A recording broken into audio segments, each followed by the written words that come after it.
नमस्कार, जय हिंद दोस्तों। 68वीं बीपीएससी के लिए हम लोग देखेंगे बिहार का इतिहास एवं संस्कृति। इसके अंतर्गत हम लोग प्राचीन इतिहास, मध्यकालीन इतिहास और आधुनिक इतिहास का अध्ययन करेंगे बिहार के दृष्टिकोण से। यह जीएस की दृष्टि की जो बुक आती है बहुत ही अच्छे तरीके से, बहुत ही संक्षेप में इसमें दिया गया है। और आपको बता दूं, अगर आप इतना ही कर लेते हैं तो यहाँ से इस वीडियो से आपको कम से कम 15 से 20 प्रश्न देखने को मिल जाएंगे एग्जाम हॉल में। आप उसके जब एग्जाम दे के निकलेंगे तब आप मिला लीजिएगा, कम से कम 20 प्रश्न आपको यहाँ से देखने को मिलेंगे।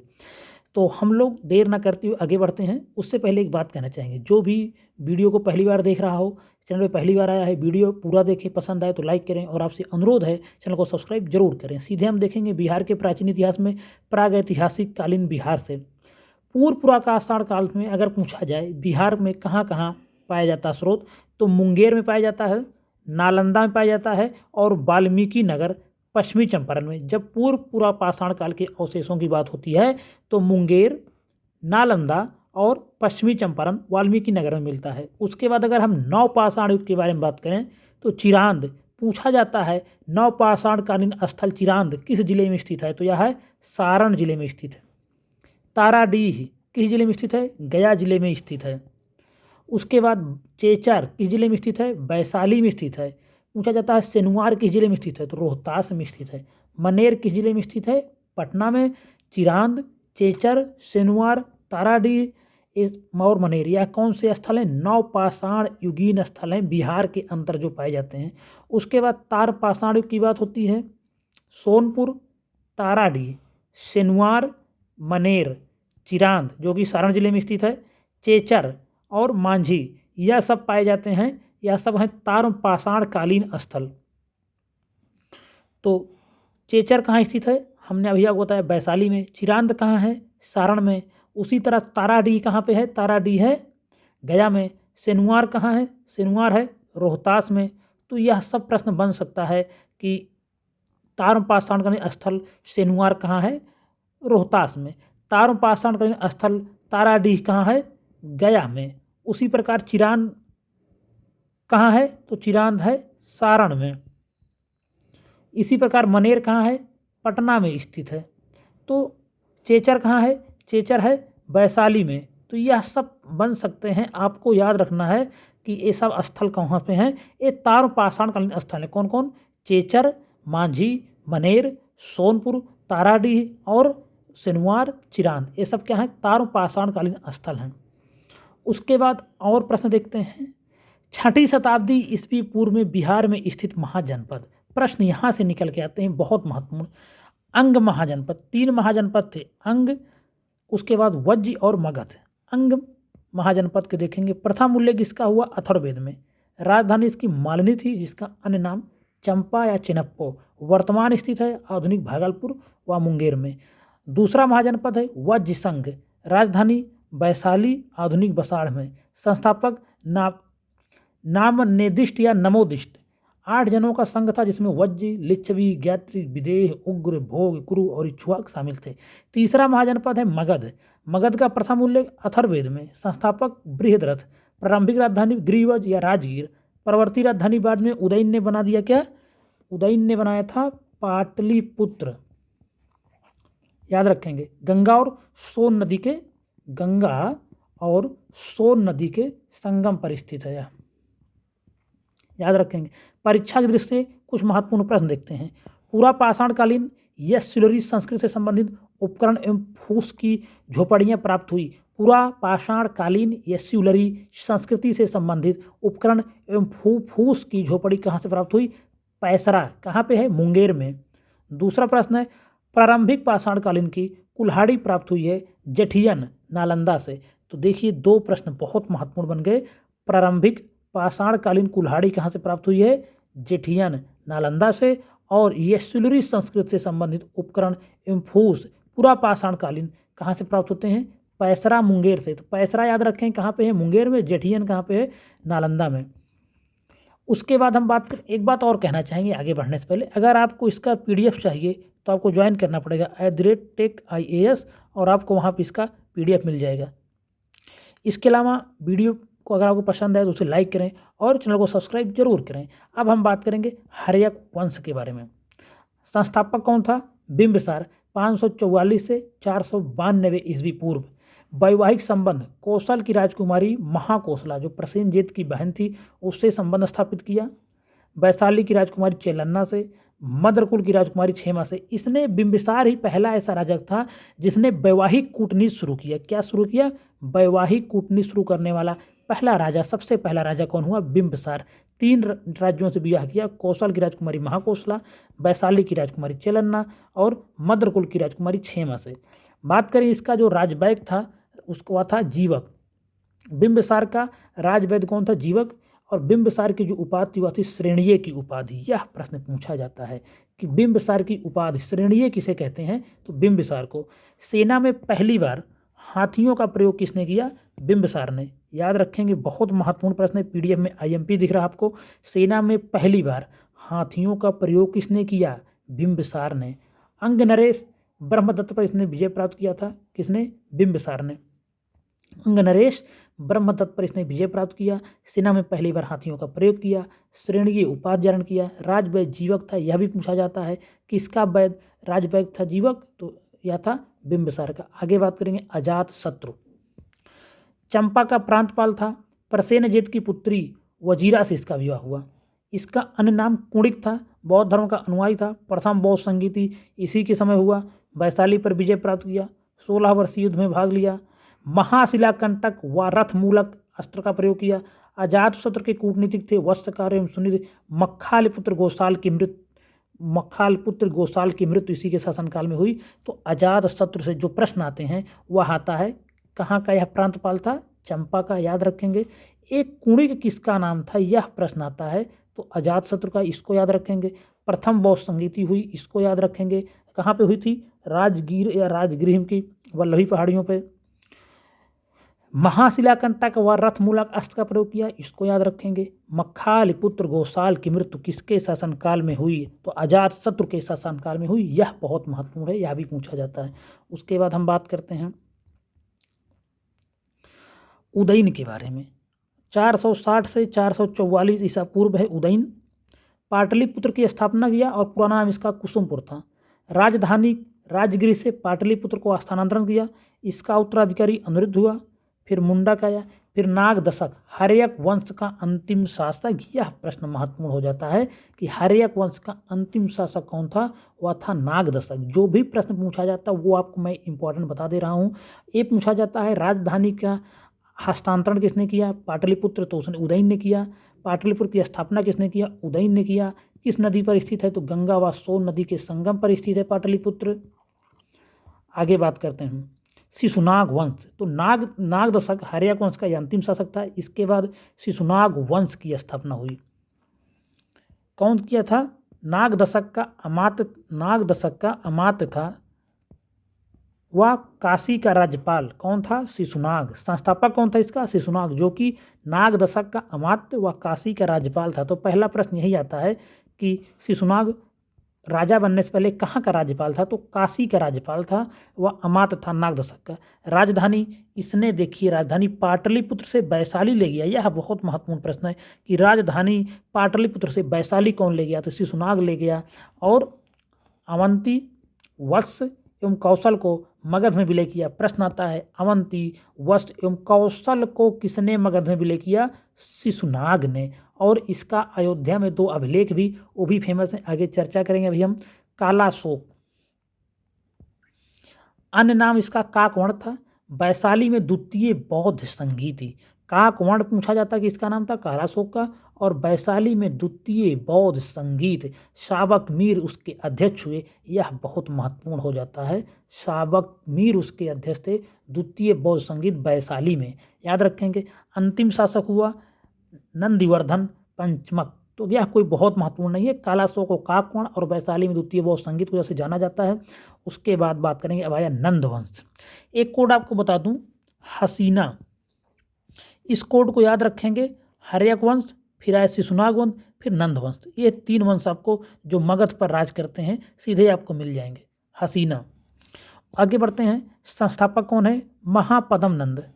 उपाधि थी महापद, महापदपति उग्रसेन पूछा जाता है, एकराट पूछा जाता है, भार्गव पूछा जाता है, सर्वछत्रांतक पूछा जाता है, अपरो परशुराम पूछा जाता है, द्वितीय परशुराम एवं कालिकांस, यह सब पूछा जाता है। याद कर लेंगे। महापद और महापदपति इससे कोई बहुत मतलब नहीं है।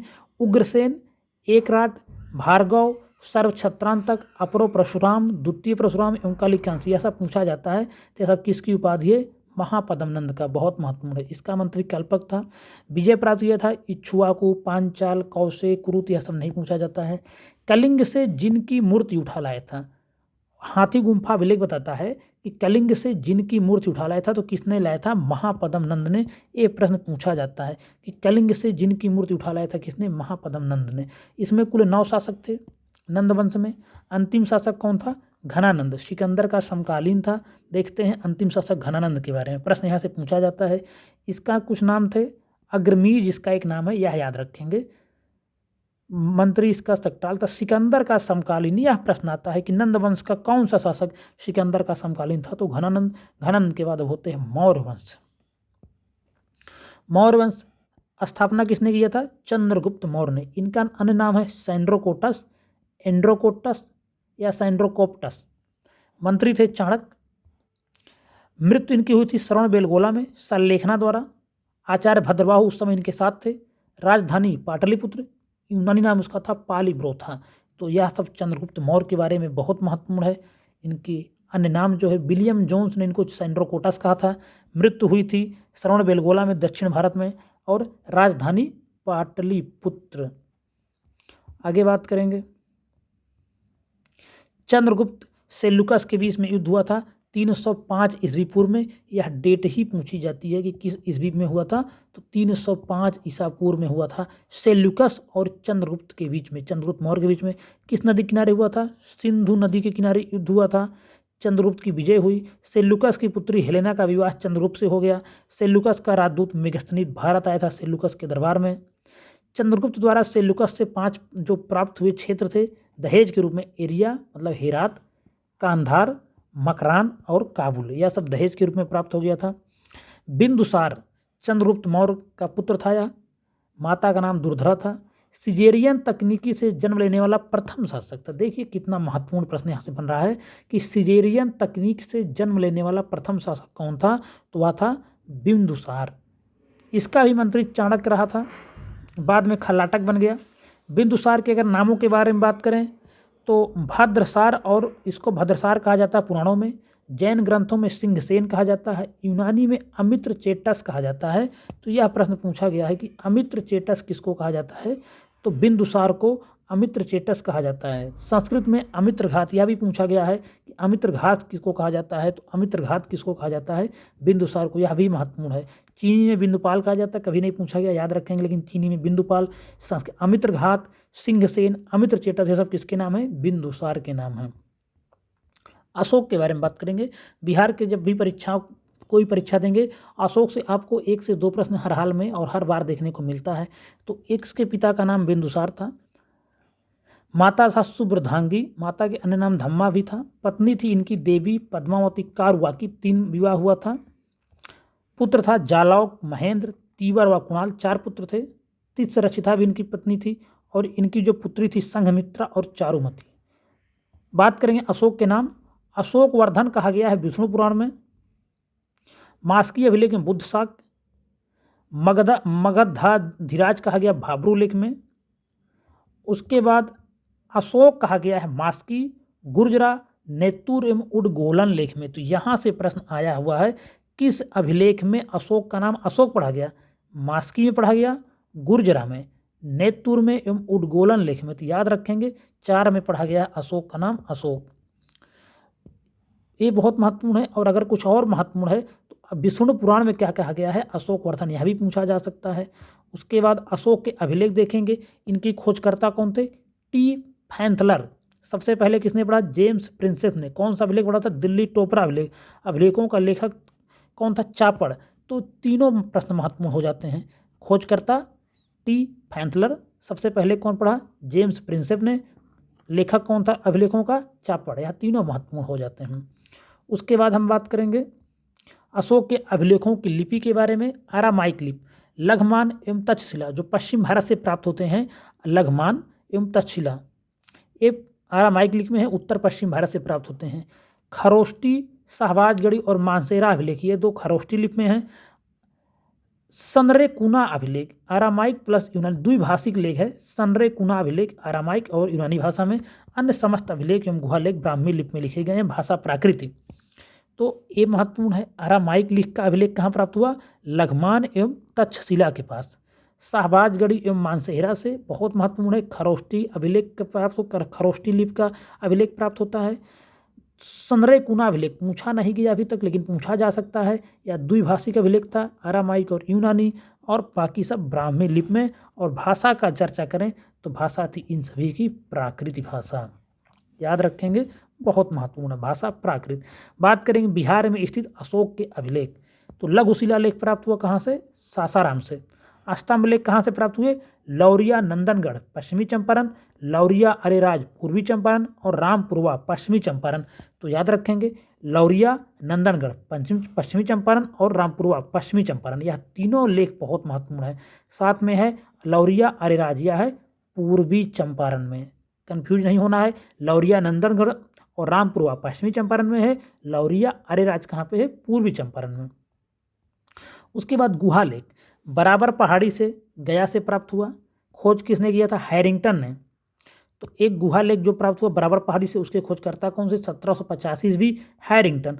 अशोककालीन विदेशी शासक एंटियोकस था, इसका भारतीय नाम अंतियोक था, सीरिया का राजा था। एंटियोकस कहाँ का राजा था? सीरिया का राजा था। टालमी फिलाडेल्फस भारतीय नाम तुर्मै था, मिस्र का शासक था। कौन? टालमी फिलाडेल्फस। उसके बाद एंटियोगोनस भारतीय नाम अंतकिनी था, मकदूनिया का शासक था। मगस भारतीय नाम मग था, साइरिन या सीरिन का शासक था। एलेक्जेंडर भारतीय नाम अलेक्सुंदर था, एपिरस का शासक था। तो यह इन सब का उल्लेख मिलता है। मौर्यकालीन प्रांत व राजधानी उत्तरापथ, इसकी राजधानी थी तक्षशिला। अवंती की राजधानी थी महिष्मती, अवंती की राजधानी थी उज्जैनी या महिष्मती। दक्षिणापथ की राजधानी थी सुवर्णगिरी। प्राची की राजधानी थी पाटलिपुत्र। कलिंग की राजधानी थी तोसली। पूछा जाता है कलिंग की राजधानी क्या थी? तोसली।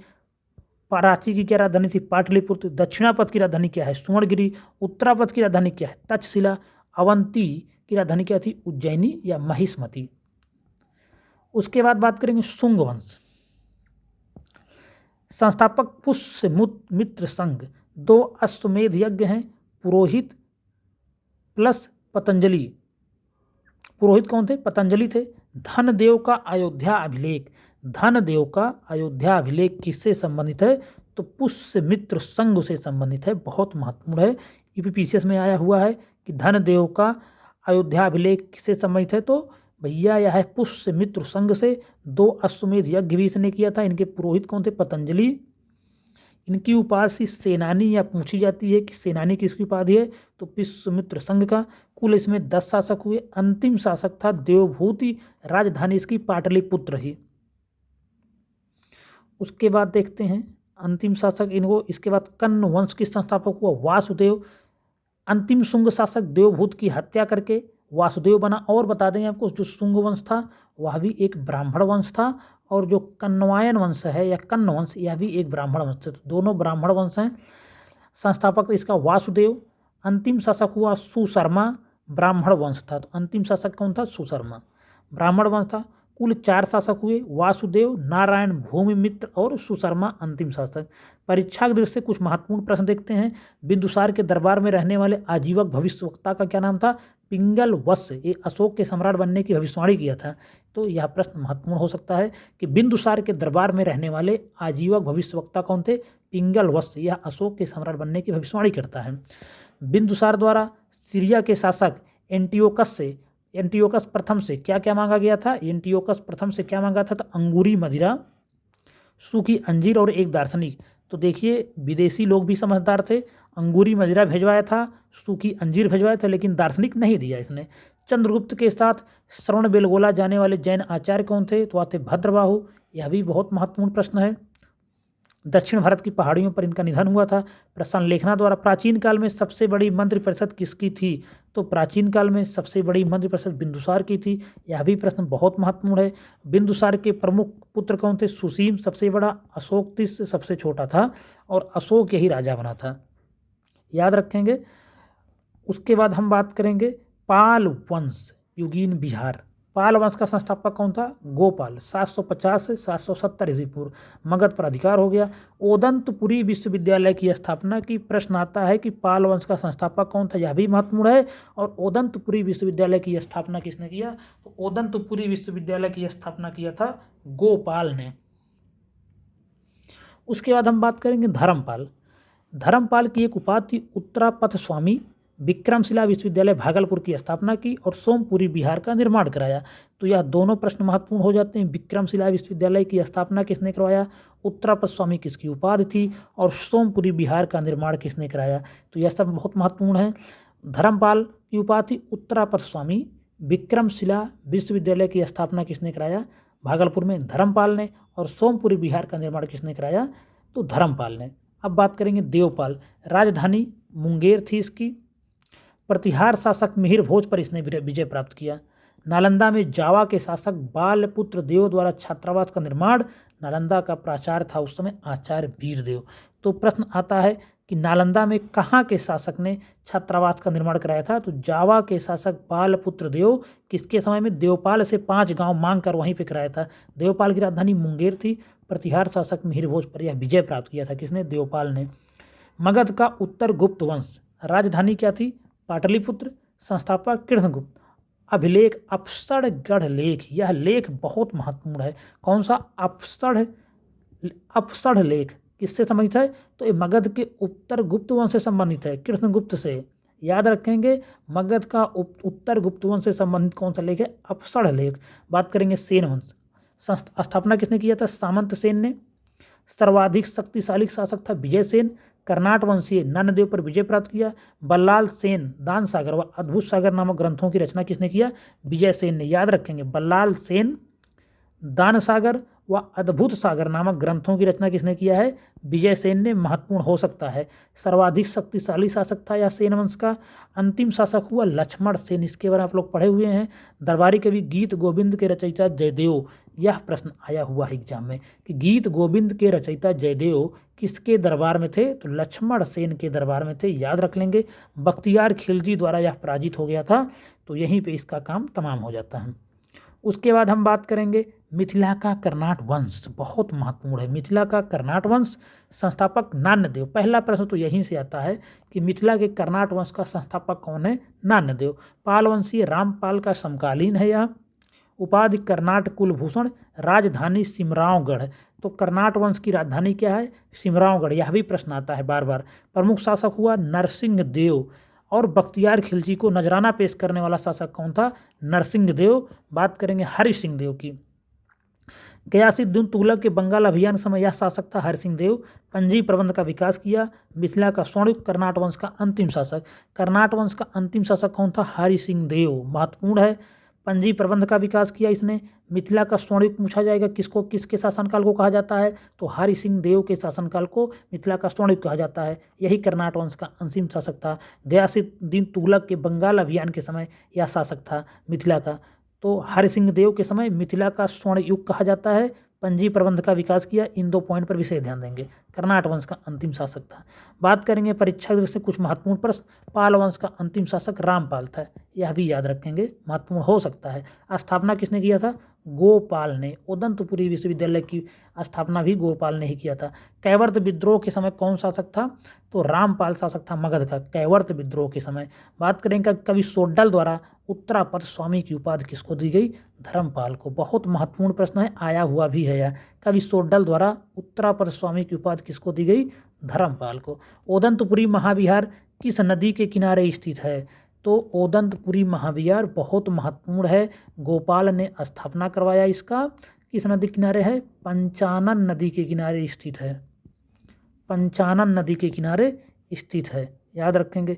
आगे बात करेंगे बिहार में बौद्ध धर्म एवं जैन धर्म के बारे में। अब देखेंगे बिहार में जन्मे तीर्थंकर। 10वें तीर्थंकर शीतलनाथ का जन्म हुआ बिहार में। 12वें तीर्थंकर वसु पूज्य का जन्म हुआ चंपापुरी भागलपुर के निकट। 19वें तीर्थंकर मल्लिनाथ का जन्म हुआ मिथिला में। 20वें तीर्थंकर सुब्रत नाथ का जन्म हुआ राजगृह में। और 21वें तीर्थंकर नमीनाथ का जन्म हुआ मिथिला में। बात करेंगे महावीर स्वामी और बिहार के बारे में। महावीर स्वामी का जन्म वैशाली बसाड़ मुजफ्फरपुर में हुआ था। तो महावीर स्वामी का जन्म कहाँ हुआ था, यही प्रश्न आता है।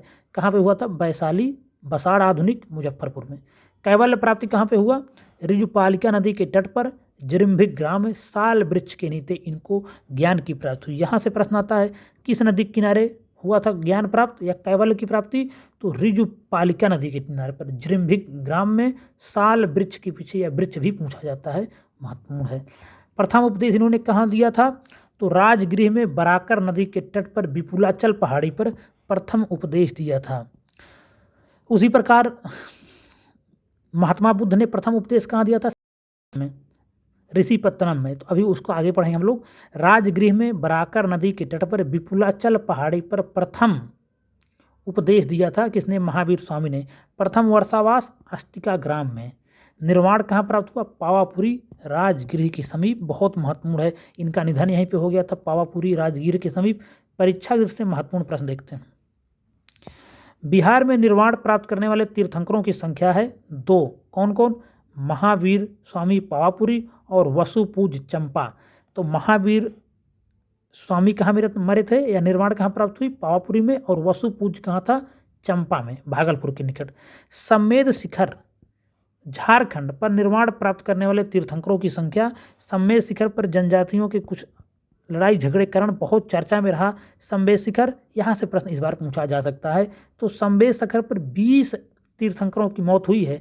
सम्मेद शिखर पर्वत पर संलेखना द्वारा 20 तीर्थंकरों, जैन तीर्थंकरों ने अपना प्राण वहाँ पर त्यागा है। तो 20 नंबर याद रखेंगे, बहुत महत्वपूर्ण है। झारखंड में स्थित है सम्मेद शिखर। उसके बाद हम बात करेंगे बौद्ध संगीतियों के बारे में, जैन संगीतियों के बारे में पहले देखेंगे। जैन धर्म का अध्ययन कर रहे हैं। प्रथम जैन संगीति कहाँ पे हुई, पाटलिपुत्र में। अध्यक्ष कौन था, स्थूलभद्र इसके अध्यक्ष थे। वर्ष 310 ईसा पूर्व। इसमें क्या हुआ, लुप्त ग्रंथों का संकलन किया गया। श्वेतांबर व दिगंबर में विभाजन हो गया। देखिए कम दिख रहा है, मैं आपको लिख दे रहा हूँ। यहीं पे लुप्त ग्रंथों का संकलन किया गया तथा श्वेतांबर और दिगंबर में विभाजन हो गया जैन धर्म का। श्वेतांबर जो श्वेत वस्त्र धारण करते हैं और दिगंबर जो निर्वस्त्र रहते हैं। उसके बाद हम बात करेंगे द्वितीय संगीति।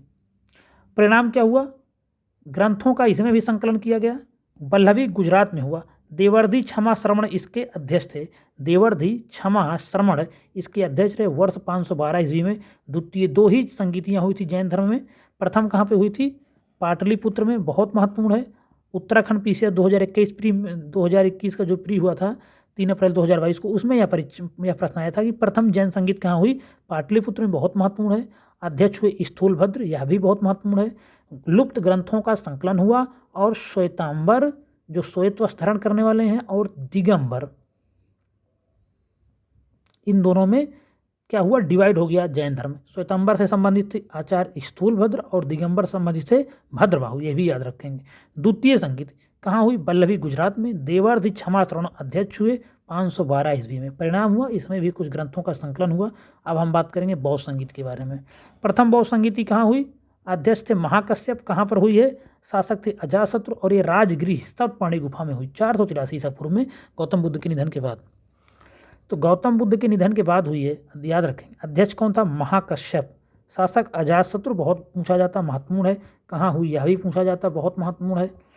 प्रमुख कार्य क्या हुए, तो सुत्त एवं विनय पिटक का संकलन हो गया। प्रमुख कार्य क्या हुआ, सुत्त एवं विनय पिटक का संकलन। प्रश्न आया हुआ है कि किस समिति में सुत्त एवं विनय पिटक का संकलन हुआ, तो प्रथम बौद्ध संगीत में। द्वितीय बौद्ध संगीत 383 ईसा पूर्व, वैशाली। अध्यक्ष हुआ सुबुकामी या शुभकामी। शासक था कालाशोक। प्रमुख कार्य हुआ अस्थविर एवं महासंघिक में विभाजन। प्रश्न आता है जैन बौद्ध धर्म का पहला विभाजन कहाँ हुआ, तो द्वितीय बौद्ध संगीत में जैन धर्म डिवाइड हुआ। पहले में नहीं हुआ था, पहले में सुत्त पिटक एवं विनय पिटक का संकलन हुआ था। द्वितीय संगीत में क्या हुआ, जैन धर्म विभाजित हो गया, किसमें, स्थविर एवं महासंघिक में। बात करेंगे तृतीय बौद्ध संगीति 247 ईसा पूर्व में कहाँ हुआ, पाटलिपुत्र में। शासक थे अशोक, अध्यक्ष हुए मोगाल पितृतीस, प्रमुख कार्य हुआ अभिधम पिटक का संकलन हुआ। तीनों पिटक का संकलन हो गया, तृतीय संगीत। बात करेंगे चतुर्थ संगीति कहाँ हुआ, कुंडलवन कश्मीर, बिहार के बाहर यही ऐसी संगीति है जो बिहार के बाहर हुई। प्रश्न यह भी आता है, कश्मीर में 1ली शताब्दी ईस्वी में। शासक कौन था, कनिष्क। हीनयान एवं महायान में विभाजन हो गया बौद्ध धर्म का। अध्यक्ष थे कौन, वसुमित्र। उपाध्यक्ष हुए अश्वघोष, याद रखेंगे। बिहार स्थित बौद्ध महाविहार, कुम्भरहार महाविहार कहाँ पे अवस्थित है, पटना में। तिलधक महाविहार अवस्थित है नालंदा के समीप तिल्लास गांव में, याद रखेंगे। तिलधक महाविहार नहीं पूछा गया है और यह पूछा जा सकता कहाँ पे है, नालंदा के समीप तिल्लास गांव में। कुम्भरहार महाविहार कहाँ है, पटना में, सब जानते हैं इसको। जगदल महाविहार, जगदल महाविहार गंगा व तोया नदी के संगम पर जगदल गांव बांग्लादेश में।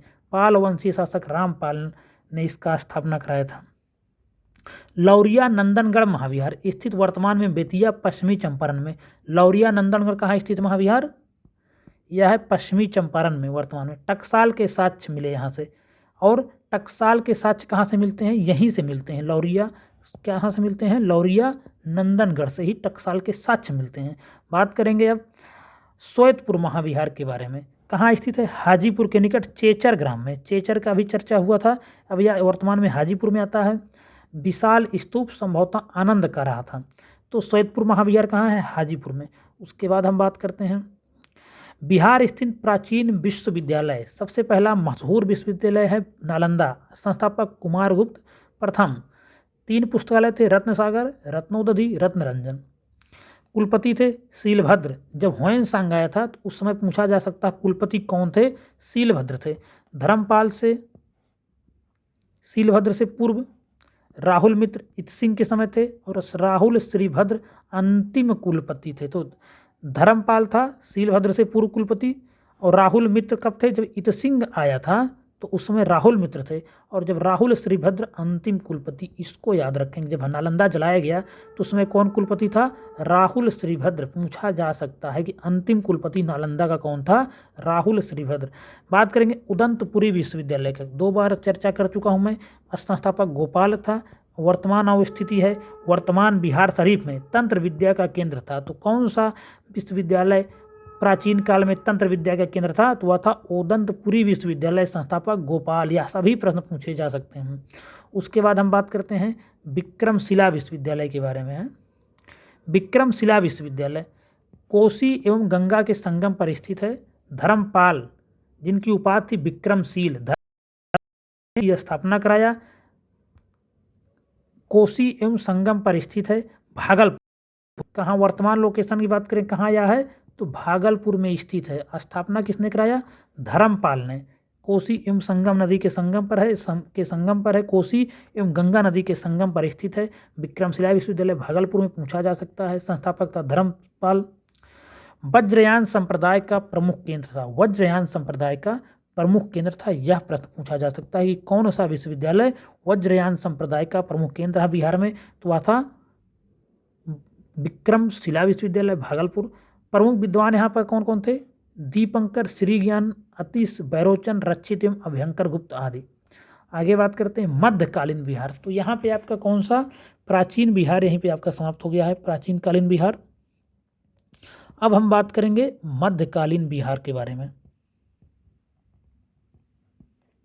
मध्यकालीन बिहार, मध्यकालीन बिहार की बात करें, बख्तियार खिलजी का आक्रमण हुआ सबसे पहले 12वीं सदी के अंत में आक्रमण हुआ। नालंदा, विक्रमशिला एवं उदंतपुरी विश्वविद्यालयों को नष्ट कर दिया इसने। स्रोत कहाँ से प्राप्त होते हैं, तबकात ए नास्करी, रियाज उल सलातीन से प्राप्त होता है कि बख्तियार खिलजी ने बिहार पर आक्रमण किया था। अली मर्दान नामक सैन्य अधिकारी द्वारा इसकी हत्या कर दी गई, किसकी, बख्तियार खिलजी की। समकालीन बिहारी शासक थे गोविंदपाल। इंद्रधुम्न मुंगेर में। उत्तरी बिहार का कर्नाट वंश था नरसिंह देव, इसने नजराना पेश किया था। तो यह प्रश्न पूछा जाता है या जा सकता है पूछा कि किसने नजराना पेश किया था, तो किसने? नरसिंह देव ने बख्तियार खिलजी को नजराना पेश किया था। महत्वपूर्ण हो सकता है। जानने का स्रोत भी महत्वपूर्ण हो सकता है। तबकात नासरी और रियाज उल सलातीन। चेरो वंश के बारे में बात करेंगे। चेरो राजवंश। पाल वंश के पतन के बाद इसका उदय हुआ। चेरो राज्य के 4 भागों बिहियां, तिरावन, भोजपुर, चैनपुर, देव मार्कंडे में फैला हुआ था। शाहाबाद, पलामू, चंपारण, सारण व मुजफ्फरपुर का क्षेत्र में महानतम शासक यह इसका हुआ मेदनी राय। पलामू में महानतम शासक कौन हुआ? मेदनी राय। महानतम शासक कौन था इसका? मेदनी राय, पलामू। बात करेंगे चेरो राजवंश का उदय कब हुआ था? पाल वंश के पतन के बाद। महानतम शासक इसका मेदनी राय हुआ। बात करेंगे नुहानी राजवंश। संस्थापक दरिया खां नुहानी। सिकंदर लोदी का प्रशासक था यह। राजवंश की स्थापना किसने किया? यह पूछा जा सकता है। तो यह किया था दरिया खां नुहानी ने। प्रथम स्वतंत्र शासक किसका हुआ? कौन? प्रथम स्वतंत्र शासक हुआ बहार खां नुहानी। शेर शाह सूरी द्वारा नुहानी राजवंश का अंत कर दिया गया। आगे देखते हैं। इल्तुतमिश के बारे में देखेंगे। 1225 ईस्वी पर बिहार पर आक्रमण किया। बिहार शरीफ, बाढ़ एवं लखनौती पर अधिकार कर लिया इल्तुतमिश ने। प्रथम सूबेदार ने किया किसको? मलिक अलाउद्दीन जानी को। नसीरुद्दीन महमूद द्वारा लखनौती के हिस्मुद्दीन पर विजय प्राप्त किया गया। तो इल्तुतमिश के बारे में हम लोग क्या जानते हैं? 1225 ईस्वी में बिहार पर आक्रमण किया। बिहार शरीफ, बाढ़ एवं लखनौती पर अधिकार कर लिया। इसको याद रखेंगे। कब किया था? 1225 ईस्वी में बिहार पर आक्रमण किसने किया? इल्तुतमिश ने। कितने ईस्वी में? 1225 ईस्वी में इल्तुतमिश ने बिहार पर आक्रमण किया था। प्रथम सूबेदार मलिक अलाउद्दीन जानी। नसरुद्दीन महमूद द्वारा लखनौती के हिसामुद्दीन एवाज पर विजय प्राप्त किया गया। उसके बाद बलबन, तुगरिल खां के विद्रोह को दबाने हेतु बिहार कौन आया था? बलबन आया था। बिहार एवं बंगाल का पृथक्करण इसने कर दिया। प्रश्न बन सकता है बिहार एवं बंगाल का पृथक्करण किसने किया? तो किया था बलबन ने। तुगरिल खां के विद्रोह को दबाने हेतु यह बिहार आया था। बात करेंगे खिलजी वंश के बारे में। बंगाल के शासक रुकनुद्दीन कैकाउस का आधिपत्य था। दरभंगा के राजा शक्र सिंह द्वारा अलाउद्दीन खिलजी के सेनापति शेख मोहम्मद इस्माइल पर विजय किसने प्राप्त किया था? दरभंगा के राजा शक्र सिंह द्वारा अलाउद्दीन जो खिलजी का सेनापति था शेख मोहम्मद इस्माइल पर विजय प्राप्त की गई थी। और उसमें बंगाल का शासक रुकनुद्दीन कैकाउस का आधिपत्य था। बात करेंगे तुगलक वंश। गयासुद्दीन तुगलक। तिरहुत में टकसाल की स्थापना किसने कराया? गयासुद्दीन तुगलक ने। फिरोज शाह तुगलक जामा मस्जिद दरभंगा का निर्माण कराया। और तिरहुत में बैरनार वंश की स्थापना बहुत महत्वपूर्ण है। सबसे पहले इसको देखेंगे। तिरहुत में टकसाल की स्थापना किसने कराया था? गयासुद्दीन तुगलक ने। जामा मस्जिद दरभंगा का निर्माण किसने कराया? फिरोज शाह तुगलक ने। और तिरहुत में बैरनार वंश की स्थापना किसके समय हुआ? फिरोज शाह तुगलक के समय हुआ। उसके बाद मुगल कालीन बिहार देखेंगे। प्रथम मुगल सूबेदार कौन था? खान ए खाना मुनीम। अकबर ने हाजीपुर दुर्ग विजय किया 1574 में। मिथिला विजय किया 1575 में। और बिहार को मुगल सूबा 1580 ईस्वी में। यह याद रखेंगे। और अगर देखा जाए कब बिहार में मुगल को मिला लिया था, तो 1576 ईस्वी में ही मिला लिया था।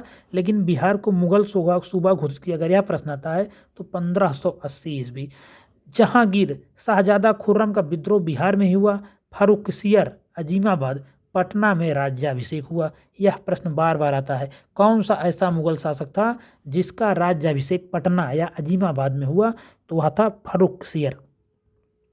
बिहार के प्रमुख मुगल सूबेदार अकबर काल में सुजात खां, मिर्जा अजीज कोका थे। जहांगीर काल में अफजल खां, शाहजादा और परवेज था। शाहजहां काल में खान ए आलम, शाइस्ता खां। औरंगजेब काल में शाहजादा अजीम। और इसने ही अपने नाम पे पटना का नाम अजीमाबाद रखा था। तो शाहजादा अजीम इस एरिया का क्या था? सूबेदार था। बात करेंगे शेर शाह सूरी।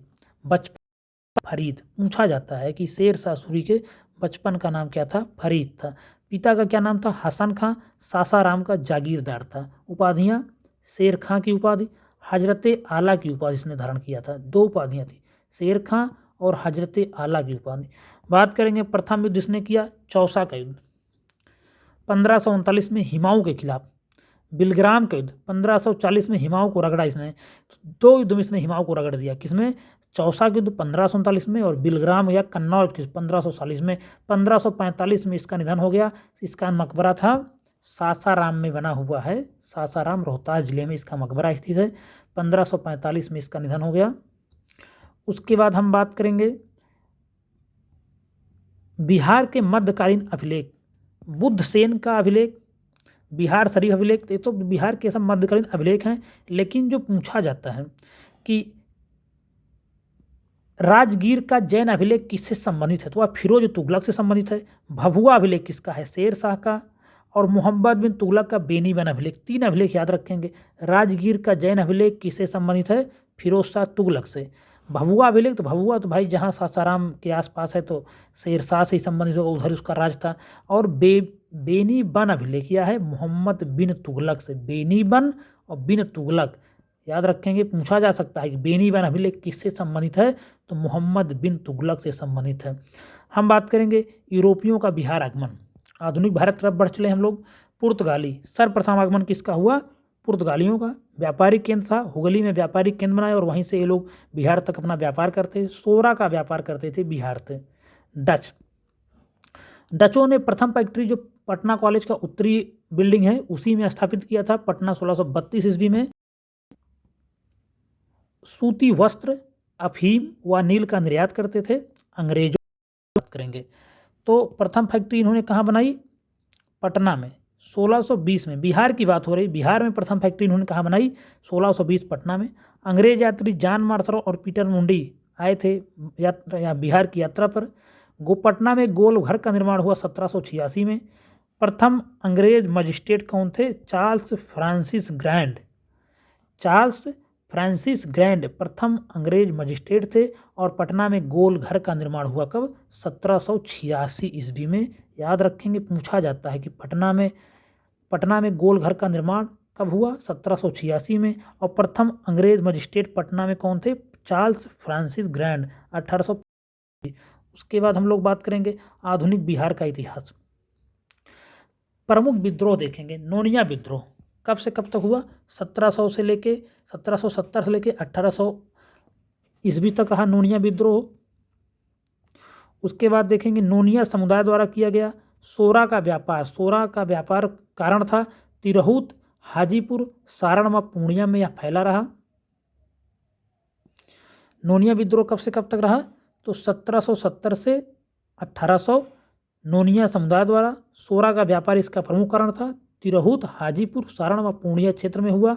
उसके बाद हम बात करेंगे तामड़ विद्रोह कब से कब तक, तो 1789 से 1832 तक छोटा नागपुर के क्षेत्र में उरांव जनजाति द्वारा, किस जनजाति द्वारा किया गया तामड़ विद्रोह, उरांव जनजाति द्वारा। जमींदारों का इसमें विरोध किया गया। नेतृत्वकर्ता से विष्णु मुंडा और मौजी मुंडा। याद रखेंगे, पूछा जा सकता है कि तामड़ विद्रोह कब से कब तक हुआ, 1789 से 1832 ईस्वी तक। नेतृत्वकर्ता कौन थे, विष्णु मुंडा और मौजी मुंडा। वहाबी आंदोलन बहुत महत्वपूर्ण है, आप सब जानते हैं इसके बारे में। वहाबी आंदोलन भारत में इसके संस्थापक कौन हुए, सैयद अहमद बैबरली उत्तर प्रदेश से संबंधित थे। प्रवर्तक इसके कौन थे, मोहम्मद अब्दुल वहाब अरब के थे और इन्हीं के नाम पर इसका नाम पड़ा वहाबी आंदोलन। प्रमुख केंद्र है बिहार में पटना। इसके प्रमुख नेता इसके हुए विलायत अली खां, इनायत अली, शाह मोहम्मद हुसैन और फरहत हुसैन। यह 4 इसके प्रमुख नेता थे। कौन कौन, विलायत अली खां, इनायत अली खां, शाह मोहम्मद हुसैन और फरहत हुसैन। लोटा विद्रोह बहुत महत्वपूर्ण है, इसको छोड़ के मत जाइएगा, रट लीजिए कहाँ पर हुआ है लोटा विद्रोह। स्थान मुजफ्फरपुर जेल। आपको बता दूं, अगर इस वीडियो को भी अगर आप पूरा रट नहीं पाएंगे, इस वीडियो को भी जितने फैक्ट इसमें इतना नहीं तैयार कर पाएंगे तो फिर बीपीएससी निकलना मुश्किल हो जाएगा। पिछली बार आपने देखा था कितना हाई कट ऑफ गई थी, 113 नंबर कट ऑफ गई थी। तो इस बार तो निगेटिव मार्किंग भी है, बहुत कठिन हो जाएगा। अगर आप इतना भी नहीं रट पा रहे हैं, इससे ज़्यादा संक्षेप कुछ नहीं हो सकता है। मुजफ्फरपुर जेल में कारण था पीतल जगह उनको मिट्टी का लोटा। बताइए भैया, मिट्टी के लोटे में कौन पानी लेके सोच जाएगा, कौन पानी पिएगा हैं? मिट्टी के पानी में कोई पानी पी पाएगा, तो लोटे गल जाएगा डेली, हमको तो लगता है। फिलहाल लोटा विद्रोह 1885 ईस्वी में किस एरिया में, मुजफ्फरपुर जेल में हुआ। उसके बाद बात करेंगे पहाड़िया विद्रोह 1772 से 1780 के बीच में संथाल परगना में। नेतृत्व करता है करिया फुलहर, चेंगरू समरिया आदि। परिणाम पहाड़िया सरदार प्लस अंग्रेजों के बीच एक समझौता हुआ। अंग्रेज प्रशासक अगस्टा क्लीवलैंड था उस समय। तो पहाड़िया विद्रोह याद रखेंगे, पूछा जा सकता है कब हुआ, 1772 से 1780 के बीच में संथाल परगना क्षेत्र में। अंग्रेज प्रशासक कौन था? Agusta Cleveland. देख लेंगे, ये सब बहुत महत्वपूर्ण है। बिहार से ऐसे 2-4 प्रश्न आ जाते हैं, आप नाम ही नहीं सुने रहते हैं। तो पहाड़िया विद्रोह कब हुआ याद रखेंगे, 1772 से 1780। ताना भगत आंदोलन 1914 से स्वतंत्रता तक यह चलता रहा। प्रारंभिक नाम कुरुक धर्म, नेतृत्व करता जतरा भगत, इनको जर्मन कैसर बाबा भी कहते थे। धार्मिक एवं आर्थिक सुधार आंदोलन था। गांधीवादी आंदोलन में समामेलन, गांधीवादी आंदोलन में समामेलन। और ताना भगत असहयोग आंदोलन में भी भाग लिए थे। और जतरा भगत, यह भी ये लोग क्या थे? असहयोग आंदोलन में गांधी जी का समर्थन किए थे। और ताना भगत आंदोलन 1914 से स्वतंत्रता तक चला, याद रखेंगे। कोल विद्रोह 1831 से 32 में चला। छोटा नागपुर में चावल की शराब पर उत्पादन शुल्क, सिंगराई मानकी के अधिकार छीन जाना, दिकुओं द्वारा शोषण करने के विरोध में कोल विद्रोह हुआ 1831-32 में, याद रखेंगे। इसके नेता कौन कौन थे? बुद्धू भगत, गंगा नारायण। परिणाम विनियमन रेगुलेशन का आरोपण, ब्रिटिश प्रशासक कैप्टन थॉमस विल्किंसन, जिन्हें किसुन साहब कहा जाता था। तो ब्रिटिश प्रशासक कौन था कोल विद्रोह समय? कैप्टन थॉमस विल्किंसन, किसुन साहब। याद रखेंगे किस अंग्रेज प्रशासक को किसुन साहब के नाम से जानते हैं? तो कैप्टन थॉमस विल्किंसन। बात करेंगे संथाल विद्रोह 1855 से 56। 1857 की क्रांति से पहले का यह सबसे बड़ा विद्रोह था संथाल विद्रोह। 55 से 56 क्षेत्र था दामिन एको, कारण द्वारा शोषण, नेतृत्व करता सिद्धू कानू चांद भैरव, फूलो झानो। फूलो झानो का नाम नहीं लिखा है, सिद्धू कानू चांद भैरव की बहनें थी फूलो और झानो, इन दोनों लोगों ने भी भाग लिया था। तो याद रखेंगे ये दोनों भी किससे संबंधित हैं? संथाल विद्रोह से। प्रमुख अंग्रेज प्रशासक कौन था उस समय? Captain Alexander. परिणाम क्या हुआ? दामिन ए कोह का नाम परिवर्तन कर नया नाम रखा गया संथाल परगना। संथाल परगना काश्तकारी अधिनियम बन गया, संथाल परगना काश्तकारी अधिनियम बना 1860 ईस्वी। याद रखेंगे, दिख नहीं रहा तो लिख दिया हूँ, महत्वपूर्ण हो गया। संथाल परगना काश्तकारी अधिनियम 1860 बना। दामिन ए कोह का नाम परिवर्तन कर नया नाम संथाल परगना पड़ गया। बात करेंगे बिहार में 1857 की क्रांति, रोहिणी विद्रोह सर्वप्रथम हुआ। स्थान देवघर जिला, वर्तमान झारखंड का रोहिणी ग्राम। 12 जून 1857 को सेना की 32वीं रेजिमेंट ने विद्रोह कर दिया। अंग्रेज अधिकारी विलियम, पटना के कमिश्नर मेजर जनरल लोयाट, दानापुर सैन्य मुख्यालय प्रमुख, यह सब थे उस समय। तो रोहिणी विद्रोह कहाँ पे हुआ था? याद रखेंगे देवघर में। प्रथम बिहार में सबसे पहले यहीं से 1857 की क्रांति शुरू हुई। देवघर जिला में रोहिणी वर्तमान में है। 12 जून 1857 को सेना की 32वीं रेजिमेंट द्वारा विद्रोह किया गया। अंग्रेज अधिकारी कौन कौन थे उसमें? विलियम, जो कि पटना के कमिश्नर थे, और मेजर जनरल लोयाट दानापुर सैन्य मुख्यालय के प्रमुख थे। पटना विद्रोह, पटना में विद्रोह हुआ 3 जुलाई 1857 को। अंग्रेज अधिकारी यहाँ पे कौन था? टेलर, कमिश्नर था पटना का। किसके नेतृत्व करता कौन थे? पीर अली। पूछा जाता भाई, इसमें कुछ भी आप नहीं छोड़ सकते। अगर मैं कहूँ कि इसमें क्या इंपॉर्टेंट है, इसमें सब महत्वपूर्ण है, कुछ भी आप नहीं छोड़ सकते हैं। सबसे पहले रोहिणी विद्रोह की शुरुआत होती बिहार में। पटना विद्रोह हुआ, नेतृत्व करता पीर अली, टेलर नामक अधिकारी था यहाँ का। और 3 जुलाई 1857 को पटना में विद्रोह हुआ। उसके बाद बात करेंगे बाबू कुंवर सिंह, जगदीशपुर के जमींदार थे। इनका क्षेत्र था, प्रमुख विजय थी शाहाबाद, आरा और आजमगढ़ की विजय प्राप्त किया। 26 अप्रैल 1858 को जगदीशपुर में इनका निधन हो गया। कभी ना हार विद्रोही नेता कहे जाते हैं। तो ये जगदीशपुर के जमींदार थे। 26 अप्रैल 1858 की डेट याद रखेंगे। इसी दिन इनका निधन हो गया था। किसका? वीर कुंवर सिंह का। बात करेंगे मुंडा विद्रोह, नेतृत्व करता बिरसा मुंडा, अन्य नाम उलगुलन या महान हलचल। कारण सामूहिक खेती, खूंट कटी की परंपरा का दिकुओं द्वारा अतिक्रमण, सेलर कैप पहाड़ी पर अंग्रेजों से पराजित हो गया है। तो मुंडा विद्रोह कब हुआ? 1899 से 1900 ईस्वी तक। बहुत महत्वपूर्ण है, बिरसा मुंडा नेतृत्व करता थे। अन्य नाम था उलगुलन या महान हलचल। सामूहिक खेती को खूंटकट्टी कहते थे। इस परंपरा द्वारा अतिक्रमण करने के खिलाफ इसका विद्रोह हुआ। सेलर कैप पहाड़ी बिरसा मुंडा संबंधित है, अंग्रेजों से यहीं गया था। उसके बाद हम बात करेंगे बिहार में किसान आंदोलन। चंपारण सत्याग्रह हुआ 1917 ईस्वी में। महात्मा गांधी इसके नेता थे। तिनकठिया प्रथा का आपको एक बात बताना है, तिनकठिया पद्धति लागू कब की अंग्रेजों ने, तो इस डेट को याद रखेंगे। 1867 ईस्वी से ही 20 कट्ठे में 3 कट्ठे खेती पर नील की खेती करना वाला कानून ला दिया था अंग्रेजों ने। यहीं से चल रहा था, यह कार्यक्रम शुरू हुआ था। तो 3 कट्ठिया पद्धति अंग्रेजों ने कब शुरू किया था? 1867 ईस्वी में। यह पूछा जा सकता है बार बार, 3 कट्ठिया तो 3 कट्ठिया से यह भी संबंधित है, पूछा जा सकता है। उसके बाद बात करेंगे किसान सभा 1922-23। स्थान मुंगेर, अध्यक्ष थे शाह मोहम्मद, उपाध्यक्ष हुए श्री किरण सिंह व सिद्धेश्वरी चौधरी, सचिव नंद कुमार सिंह। तो किसान सभा की स्थापना कहाँ हुई? मुंगेर में हुई 1922 और 23 ईस्वी में। महत्वपूर्ण हो जाता है। अध्यक्ष के थे शाह मोहम्मद जुबैर, इसके अध्यक्ष थे। उसके बाद बात करेंगे बिहार प्रांतीय किसान सभा 1929 ईस्वी में स्थापना हुई। स्थान सोनपुर मेला, अध्यक्ष हुए स्वामी सहजानंद सरस्वती, सचिव थे श्री किरण सिन्हा। दोनों चीज़ें पूछी जाती हैं, अध्यक्ष कौन है और सचिव कौन थे। तो अध्यक्ष है श्री किरण सिन्हा और सचिव थे श्री किरण सिन्हा और अध्यक्ष कौन हुए? स्वामी सहजानंद सरस्वती। बिहार प्रांतीय किसान सभा 1929 ईस्वी में स्थापित हुई, जान लेंगे इसको। बिहार प्रांतीय किसान सभा के सम्मेलन हुए। प्रथम सम्मेलन हुआ सोनपुर में, अध्यक्ष हुए सहजानंद सरस्वती, वर्ष 1929। द्वितीय सम्मेलन हुआ वर्ष 1934 में। स्थान तक गया पुरुषोत्तम दास टंडन इसके अध्यक्ष हुए। द्वितीय सम्मेलन कब हुआ? पहला तो बिहार किसान सभा का प्रथम सम्मेलन हुआ कहाँ पे? सोनपुर में। द्वितीय कहाँ पे हुआ? गया में। अध्यक्ष कौन हुए? पुरुषोत्तम दास टंडन 1934 ईस्वी में।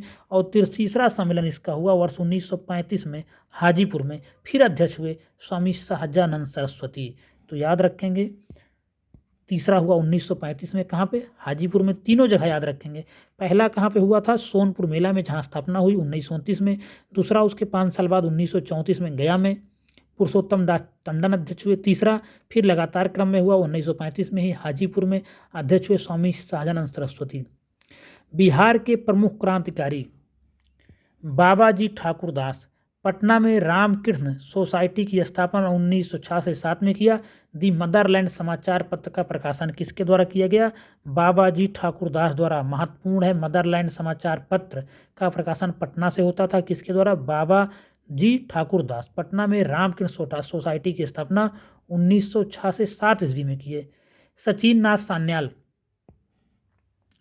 बनारस खड़यन के तहत काला पानी इनको हुआ था। और पटना में अनुशीलन समिति की शाखा की स्थापना किया 1913 में। तो यह पूछा जाता है कि पटना में अनुशीलन समिति की शाखा किसने स्थापित किया 1913 में? सचिंद्र नाथ सान्याल ने। बनारस खड़यन के तहत काला पानी इनको हो गया। बंदी जीवन पुस्तक का इन्होंने लेखन किया, कहाँ पे? उसी जेल में। बात करेंगे बंकिम चंद्र मित्र। अनुशीलन समिति पटना की शाखा की स्थापना में सहयोग दिया। लिबर्टी लीफलेट्स वितरण किया। सहयोगी टी.के. घोष, अखिल चंद्र दासगुप्ता, बिहार नेशनल कॉलेज संबंधित थे। तो बंकिम चंद्र मित्र अनुशीलन समिति की स्थापना में इनका भी योगदान था। लिबर्टी ऑफ लीफलेट्स नामक पत्र का इन्होंने वितरण किया था 1915 में। बैकुंठ शुक्ला हाजीपुर में क्रांतिकारी गतिविधियों में भाग लिया। फणींद्र घोष लाहौर खड़यन के गवाह की इन्होंने बेतिया में हत्या कर दी।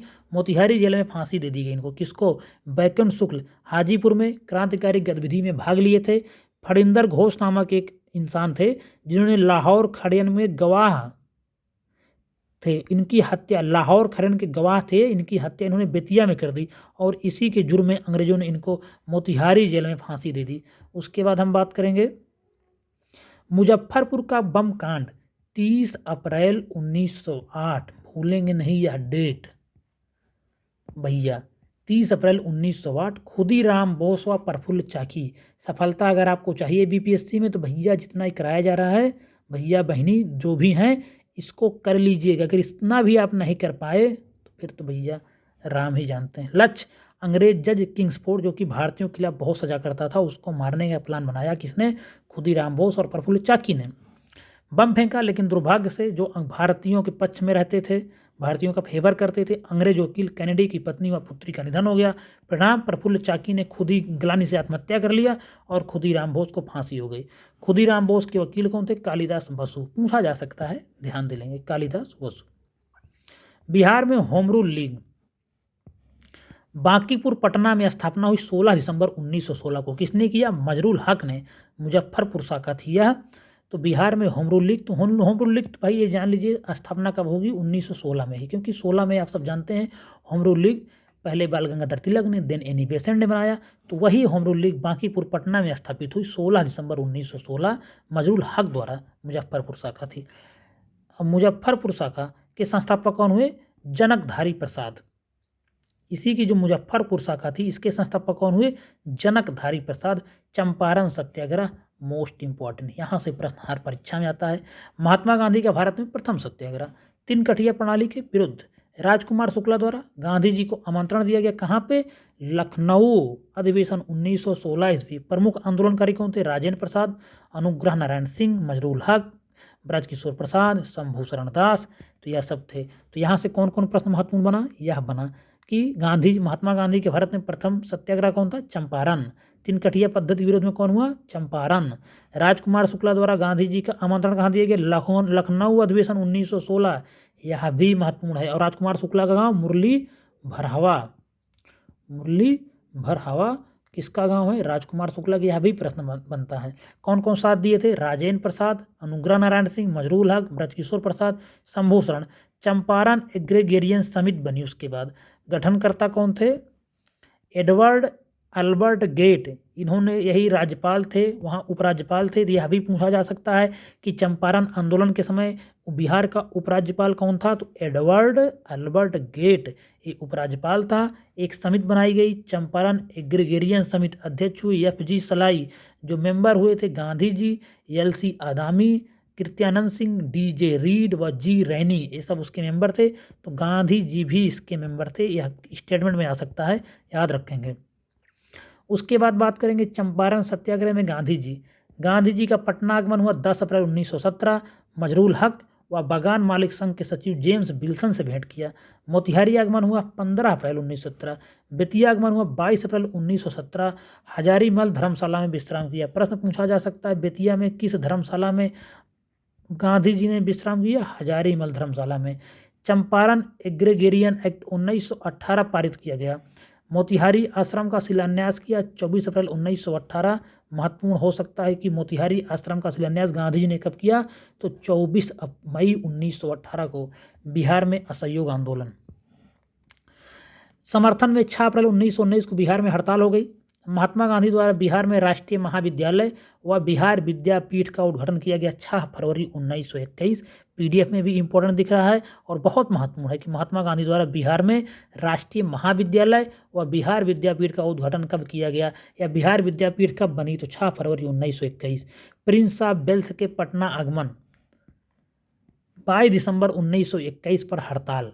तो प्रिंस ऑफ वेल्स के पटना कब आया था? 22 दिसंबर 1921 को आया था। पटना में हड़ताल हो गई। उसके बाद प्रमुख नेता रहे असहयोग आंदोलन के शाह मोहम्मद जुबैर मुंगेर क्षेत्र में, गुलाम इमाम पटना में, गोरख प्रसाद मोतिहारी में, डॉक्टर राजेंद्र प्रसाद व धरणीधर प्रसाद। तो यह सब प्रमुख नेता थे असहयोग आंदोलन के। उसके बाद बिहार स्वराज दल का गठन हुआ 1923 में नारायण प्रसाद द्वारा। याद रखेंगे, स्वराज पार्टी देश में गठन हुई CR दास और मोतीलाल नेहरू द्वारा। उसके बाद बिहार स्वराज दल बना 1923 का गठन हुआ नारायण प्रसाद द्वारा। ये भी याद रखेंगे, बिहार स्वराज दल कब बना? 1923 में। किसने बनाया? नारायण प्रसाद द्वारा। इमारत ए सरिया फुलवारी में गठन हुआ मौलाना सज्जाद द्वारा। यह भी पूछा जाता है, इमारत ए सरिया गठन किसने किया? मौलाना सज्जाद ने। असहयोग आंदोलन के दौरान ही कांग्रेस का गया अधिवेशन हुआ 1922 में। अध्यक्ष कौन हुए? चित्तरंजन दास अध्यक्ष थे, CR दास अध्यक्ष थे गया अधिवेशन में। स्वराज दल का गठन हुआ। शाहाबाद से नशाबंदी आंदोलन प्रारंभ हुआ। प्रश्न आ सकता है कि नशाबंदी आंदोलन का शुरुआत बिहार में कब हुआ था? किस आंदोलन दौरान? तो असहयोग आंदोलन के दौरान शाहाबाद क्षेत्र में नशाबंदी आंदोलन प्रारंभ हुआ था। आगे बात करते हैं हम लोग। बिहार में साइमन कमीशन का बहिष्कार, लीडर्स मैनिफेस्टो पर हस्ताक्षर किया गया। उसी बहिष्कार के लिए 1 नवंबर 1927 को लीडर्स मैनिफेस्टो पर हस्ताक्षर करने वाले बिहार के नेता थे अली इमाम, सच्चिदानंद सिन्हा एवं इस्माइल खां। अली इमाम की अध्यक्षता में पटना में सर्वदलीय सभा हुई कि कैसे साइमन कमीशन का बहिष्कार करना है। तो किसकी अध्यक्षता में हुई थी ये किसकी अध्यक्षता में सभा बुलाई गई? सर्वदलीय अली इमाम की अध्यक्षता में पटना में सर्वदलीय सभा बुलाई गई। आयोग के सदस्यों का पटना आगमन किस डेट को हुआ? वह डेट पूछी जा सकती है। तो वह था 12 दिसंबर 1928 को पटना आया था साइमन कमीशन। आयोग के सदस्यों का पटना आगमन कब हुआ? 12 दिसंबर 1928 को। और भैया आयोग का स्वागत किसने किया था? तो महाराजा डुमरांव द्वारा स्वागत भी किया गया था। तो यह भी प्रश्न पूछा जा सकता है कि किसने आयोग के सदस्यों का स्वागत किया था? तो महाराजा के डुमरांव द्वारा। बिहार में सविनय अवज्ञा आंदोलन। दांडी यात्रा में बिहार के प्रतिभागी कौन थे? तो गिरिवरधारी चौधरी, जिन्हें कारो बापू कहा जाता है। सबसे पहले यह जान लीजिए, कारो बापू किसको कहते हैं? गिरिवरधारी चौधरी को कारो बापू कहा जाता है। गिरिवरधारी चौधरी को, यही एकमात्र बिहारी थे जो दांडी यात्रा में गांधी जी के साथ थे, गिरिवरधारी चौधरी। पटना में स्वदेशी संघ की स्थापना इसी दौरान हुई, मई 1930 में। यह भी प्रश्न पूछा जा सकता है कि पटना में स्वदेशी संघ की स्थापना किस हुआ? मई 1930 में सविनय अवज्ञा आंदोलन के दौरान। सोडे से नमक बनाने पर बल दिया गया। चंपारण, सारण व चंपारण से नमक सत्याग्रह का प्रारंभ हो गया। सारण व चंपारण से नमक सत्याग्रह का प्रारंभ हुआ। प्रमुख नेता रहे राजेंद्र प्रसाद। राजेंद्र प्रसाद कहाँ रहे? मोतिहारी में। जेबी कृपलानी कहाँ रहे? मोतिहारी में। विपिन बिहारी वर्मा, सारण व चंपारण में। तीन नाम को याद रखेंगे। राजेंद्र प्रसाद मोतिहारी में, जेबी कृपलानी मोतिहारी में, विपिन बिहारी वर्मा सारण व चंपारण। इन तीनों नामों को याद रखेंगे। खासकर विपिन बिहारी वर्मा के बारे में याद रखेंगे, सारण व चंपारण जिले में। उसके बाद बात करेंगे बिहार में व्यक्तिगत सत्याग्रह। तो कांग्रेस के रामगढ़ अधिवेशन बिहार से प्रारंभ हुआ। तो कांग्रेस का जो रामगढ़ गया में, अब तो झारखंड में आ जाए, तो कांग्रेस के रामगढ़ अधिवेशन बिहार से प्रारंभ हुआ। 53वां अधिवेशन। अध्यक्षता कौन किया था? मौलाना अबुल कलाम आज़ाद। बिहार के प्रथम व्यक्तिगत सत्याग्रही कौन हुए? श्री कृष्ण सिंह। और बिहार के व्यक्तिगत द्वितीय सत्याग्रही कौन हुए? अनुग्रह नारायण सिंह। तो पहले प्रश्न देखिए, प्रश्न यहाँ से बन सकता है कि रामगढ़ अधिवेशन कहाँ था हुआ? बिहार में। 53वां अधिवेशन था। अध्यक्षता अबुल कलाम आज़ाद। यह सभी महत्वपूर्ण फैक्ट हैं। बिहार के प्रथम सत्याग्रही कौन हुए? श्री कृष्ण सिंह, यह पूछा जा सकता है। द्वितीय सत्याग्रही कौन हुए? अनुग्रह नारायण सिंह, यह भी पूछा जा सकता है। उसके बाद बात करेंगे, श्री कृष्ण सिंह गिरफ्तार हो गए गया से और अनुग्रह नारायण सिंह गिरफ्तार हो गए पटना से। बिहार में भारत छोड़ो आंदोलन। राजेंद्र प्रसाद गिरफ्तारी हुई 9 अगस्त 1942 को। गिरफ्तार किसने किया? WG आर्चर, ये जिला अधिकारी थे पटना के। और इनको किस जेल में रखा गया? तो राजेंद्र प्रसाद को रखा गया बांकीपुर जेल में रखा गया। महाधिवक्ता बलदेव सहाय द्वारा त्यागपत्र दे दिया गया। महाधिवक्ता उसमें कौन था? बिहार का बलदेव सहाय थे। और इन्होंने भारत छोड़ो आंदोलन के लिए क्या किया? त्यागपत्र दे दिया अपने पद से। तो सबसे पहला प्रश्न यहीं से आता है कि राजेंद्र प्रसाद को कहाँ पे रखा गया? गिरफ्तार कर बांकीपुर जेल में। WG आर्चर उस समय जिलाधिकारी पटना थे। बात करेंगे जयप्रकाश नारायण द्वारा आज़ाद दस्ते का गठन किया गया। कहाँ पे? राजबिलास जंगल। कहाँ पे है? नेपाल में। यह भी पूछा जाता है कि राजबिलास जंगल कहाँ पे है? नेपाल में। छात्रों द्वारा कांग्रेस प्रस्ताव का समर्थन अंजुमन इस्लामिया हाल में। महिला चरखा क्लब कदम कुआं पटना द्वारा जुलूस निकाला गया। इसकी अध्यक्ष श्रीमती भगवती देवी, जो राजेंद्र प्रसाद की बहन थी। यह भी प्रश्न आता रहता है कि भगवती देवी किसकी बहन थी? तो यह राजेंद्र प्रसाद की बहन थी। यह कौन थी? तो उसमें राजेंद्र प्रसाद की बहन राइट आंसर होगा। जयप्रकाश नारायण द्वारा ध्रुव दल की स्थापना। जयप्रकाश नारायण द्वारा ध्रुव दल की स्थापना की गई इसी समय भारत छोड़ो आंदोलन के दौरान। उसके बाद हम बात करेंगे पटना सचिवालय गोलीकांड। यह डेट याद रखेंगे, पूछा जाता है। तो 11 अगस्त 1942 का वह काला दिन याद रखेंगे। 11 अगस्त 1942 याद रखेंगे। इसी दिन हुआ था पटना में गोलीकांड। पटना सचिवालय में अभियुक्त कौन था? WG आर्चर, क्योंकि यही जिलाधिकारी पटना से। 7 छात्रों की मृत्यु हो गई थी। कौन कौन वह 7 थे छात्र थे? उमाकांत प्रसाद सिन्हा, नरेंद्रपुर सारण के रहने वाले थे। राजेंद्र सिंह, ये बनवारी चक सारण के थे। जगपति कुमार खरारी औरंगाबाद के थे। सतीश प्रसाद झा खरहरा भागलपुर के थे। राम गोविंद सिंह दशरथ पटना के थे। देवीपत चौधरी सिलहट जमालपुर के। और रामानंद सिंह शहादत नगर पटना के थे। परीक्षा के दृष्टि से देखें तो श्री कृष्ण सिन्हा के नेतृत्व में बिहार में प्रांतीय सरकार का गठन कब हुआ? तो 2 जनवरी 1946 को श्री कृष्ण सिन्हा के नेतृत्व में बिहार में प्रांतीय सरकार का गठन हुआ।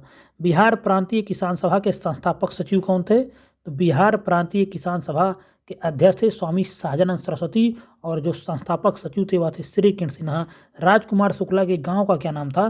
तो मुरली भरहवा राजकुमार शुक्ला के गांव का नाम था। तो इसके साथ बिहार का इतिहास, आपको बिहार का जो इतिहास था जिसमें शामिल था प्राचीन, बिहार इतिहास में प्राचीन, मध्यकालीन और आधुनिक इतिहास, बिहार से संबंधित इतिहास यहीं पे समाप्त हो रहा है। अगर वीडियो को पसंद आया है तो वीडियो को लाइक करें, और आपसे अनुरोध है चैनल को सब्सक्राइब जरूर करें। और एक बात और, इस वीडियो को 1 से 2 बार देख लेंगे, और इसके अंदर से अगर प्रश्न आता आप नहीं कर पाएंगे फिर आपका सिलेक्शन होना बहुत मुश्किल हो जाएगा, क्योंकि इसमें सिर्फ संक्षेप में ही दिया गया है। पूरा जो 10 से 20 घंटे का वीडियो हो सकता है पूरे इतिहास को मिला के, वह सिर्फ इसमें 1 घंटा 6 मिनट में कवर कर लिया गया है, 1 घंटा 5 मिनट में कवर कर लिया गया है। तो आप इसको इतना अच्छे से कर लें, वीडियो 1 से 2 बार देखें। इसका PDF आपको मिल जाएगा कहाँ पे?